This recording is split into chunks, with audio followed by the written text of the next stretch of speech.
What's up, guys? As you guys can tell by the title of the video, this was my DVD review of For All Mankind, The Life and Career of Mick Foley.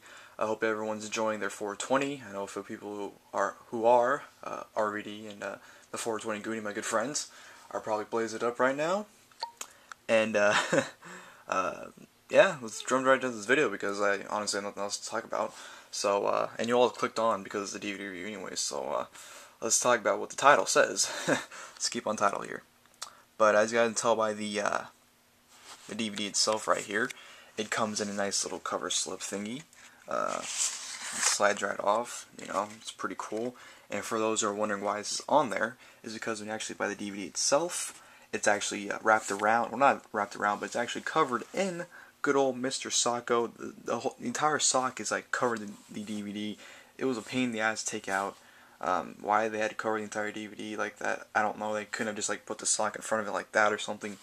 I have no idea. It was a pain in the ass to take off, and thanks WWE for making it difficult to take the DVD out. So I appreciate that. But onto the DVD itself. Hold on. Alright, I have it right. Making sure. Got good old Mick Foley with Mr. Socko right there. This one's better. You can tell that one's legit drawn on. This one's printed on.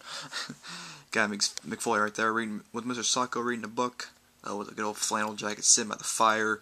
You have 3 of his books right there with Dude Love sunglasses, lamp, fire. Unique cover here. I don't think this is anything special to cover, but it's definitely unique. Damn, this is hard to do with the sock on right hand. On the side here, you got another picture of Mick Foley, For All Mankind, The Life and Career of Mick Foley. 3 to his tail, not 3 to set, 3 to his tail. Of course, on the back, you have a picture of Mankind, Cactus Jack, Mankind, Dude Love, Undertaker and Mankind, The Cell, and you have Cactus Jack. And you have like a little bio right here, just, you know, basically a description of the DVD. Once upon a time, there lived a legend decades in the making. The one-of-a-kind tale of 3 personas, 1 sock puppet, multiple New York Times bestsellers, and countless bumps, bruises, scars, and smiles. Now, for the first time ever, this comprehensive story of Mick Foley presented in For All Mankind, The Life and Career of Mick Foley.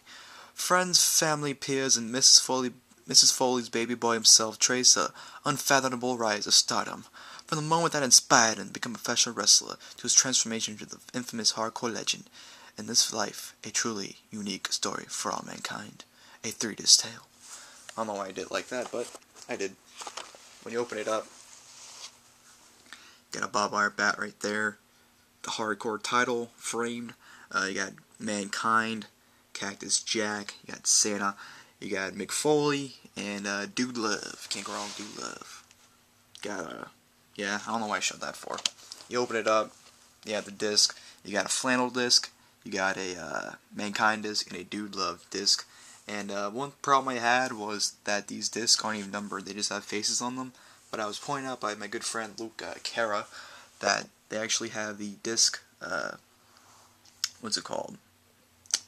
Coordinated, face coordinated, I guess you can say for this on there. So that's how you know, in case you get, like, you put this disc 1 on like disc 3 or something and you mix the disc up, I don't know.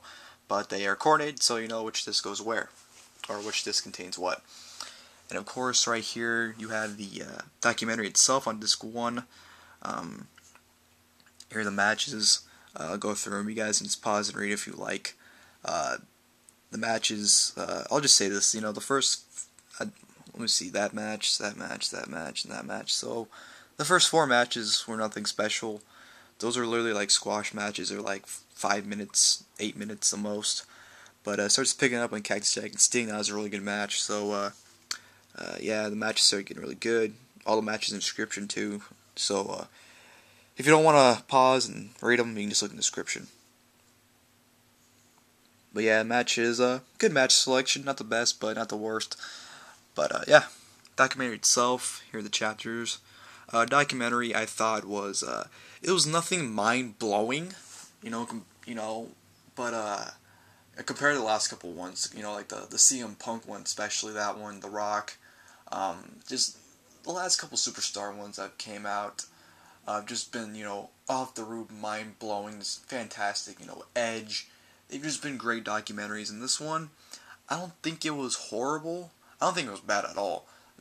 I'll just say that, but it doesn't really compare. It's a good documentary, but I wouldn't say it's one of the best they've done.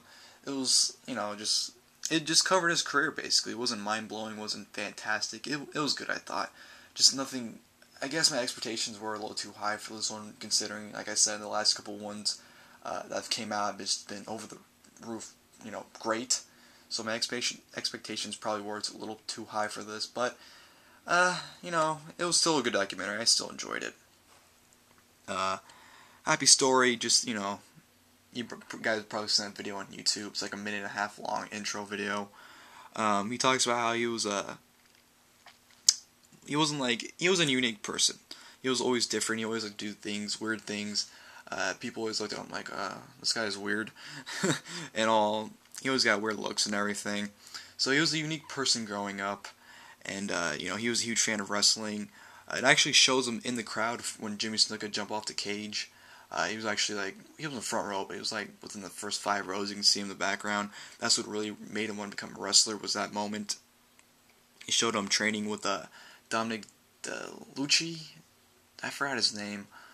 You can probably just go on his Wikipedia page and it'll be there. But it showed how he got trained there, how he was training in Pennsylvania, I think it was, and Foley drove down 3-hour drives, or maybe even more at that. It was 3 or 6 hours. Oh no, it was 3 hours because it was 6 hours there and back. Okay, and it took him every weekend. He did that because he was in college when he was training for wrestling, and that goes into working the road where he has to keep traveling back and forth. WCW was very interesting. Very interesting stuff there. He talked about how he tried to make a name for himself by just being the guy who took the most insane bumps. It was a crazy guy. He had that always crazy look in his eyes. He was just trying to make his, basically his name off of, because he wasn't in the best shape.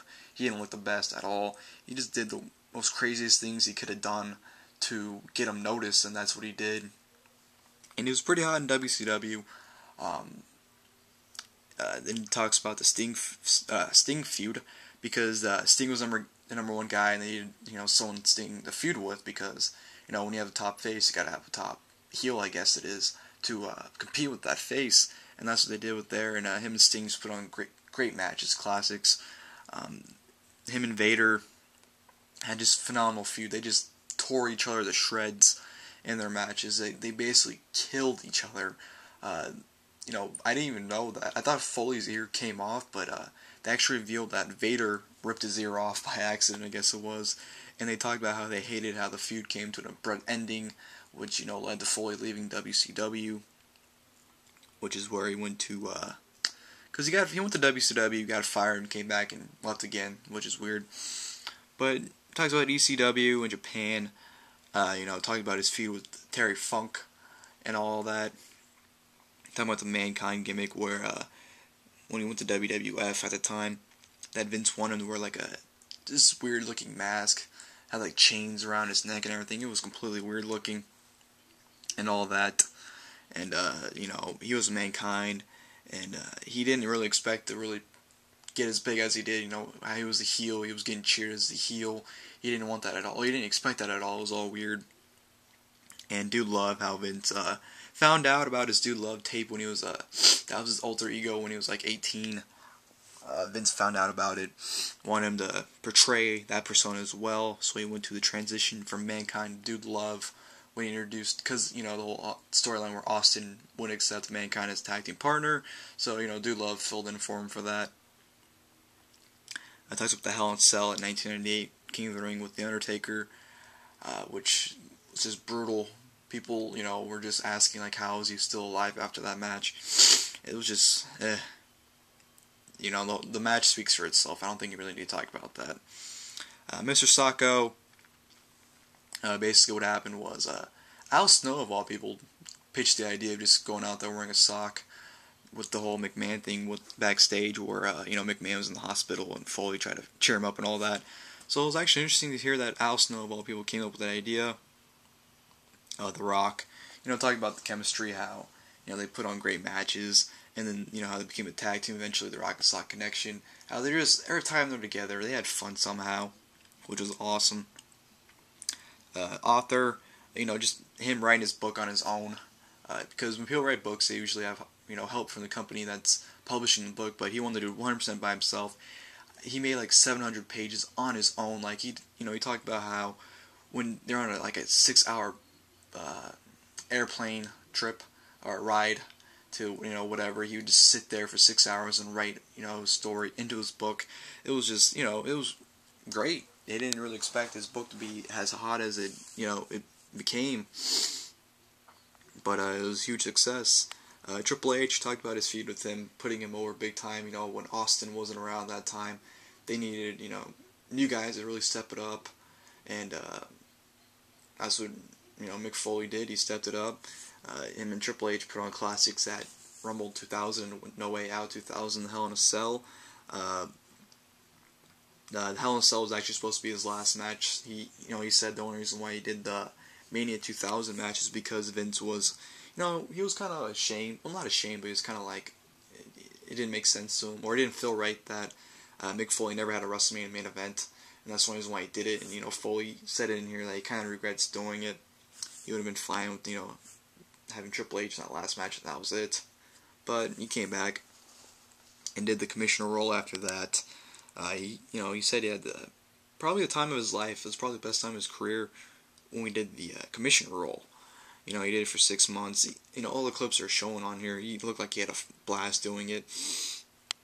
And he said he wished it lasted longer. It only lasted 6 months, but it was very, very fun. Which, going away when he left WWF. Not for good, but he basically left to do other things in life.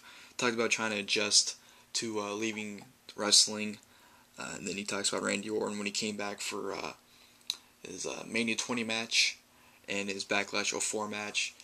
He said when he came back, every time he came back, it was just for the, well, he didn't say it was just for the money, but the money was, a big part of him coming back for matches. That's what he said about that. He put down his Mania 20 match. He said that match, he didn't like that at all. That's one of the reasons why he did the Backlash 04 match with Orton, was to kind of redeem himself, making a difference. I think that's just him talking about, I don't know what that is, to be honest. I'm trying to think what the making the difference thing is. It can't pop in my head, sorry. Edge, he talked about how he came back with One Night Stand, no, not One Night Stand, WrestleMania 22. He talked about how he did that match because he never had a WrestleMania moment. When he got speared through the table, the burning table at Mania 22 against Edge, that was his WrestleMania moment, so that's the only reason why he really did that match. Talked about his retirement, really, the things he does makes him an amazing person, how he does, charity work, on the side. He sponsors, those kids. You always see in the commercials, like, oh, I sponsor a kid or whatever. It was just, it really made you respect this guy way more. And, the stand-up comic and complete one-off, just basically talking about his comedy stuff he did. But this DVD overall, like I said, I don't think it was mind-blowing, but the documentary made me have a newfound respect for him. I respected the hell out of him before, but you really find out what kind of pain he's in, what kind of stuff he endured. He even admitted that he would have matches just so he can test himself, see how much he can get his ass kicked, which is insane. Why would anyone want to do that? But yeah, I went by pretty fast with the talking about the DVD. And all, but like I said, honestly, it's nothing mind-blowing, like I said, 20 times already. This is a neat documentary, really kind of completes his career, if you ask me. Yeah, that's about it. Documentary, me personally, there's a lot of stuff you probably knew on this DVD already, but like I said, I found a newfound respect for him. You really feel his pain. He said he's in pain to this day when he walks and everything. So I really feel for him. But yeah, that's it for the review. I know this is kind of short. It's almost 15 minutes long. Yeah, it's short. But go buy the DVD. And yeah, thanks for watching the video, guys.